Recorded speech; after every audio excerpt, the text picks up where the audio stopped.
అంటే తాబేలు నిజానికి ప్రతి ఇంటిలో ఉండాలి. మనకి ఇప్పటికీ దేవాలయాల్లో తాబేళ్ళు ఉంచుతారు. ప్రతి దేవాలయంలో తాబేలు ఉంటుంది. పూర్వం ప్రతి నూతిలో ఒక తాబేలు నుంచేవారు.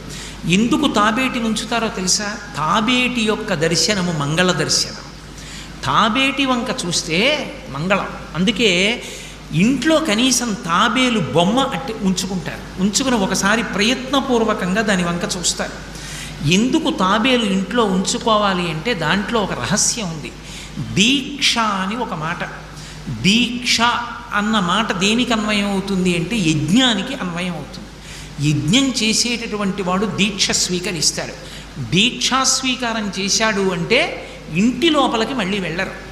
ఇక పూర్తయిన తర్వాతే ఇంట్లోకి వెడతారు. ఇల్లు విడిచిపెట్టి బయటికి వచ్చేసి దీక్షావస్త్రాలు కట్టుకొని మేళతాళాలతో యాగశాల ప్రవేశం చేస్తారు. ఇక ఎప్పుడు మళ్ళీ ఇంటికి వెళ్ళడం? ఆ యాగం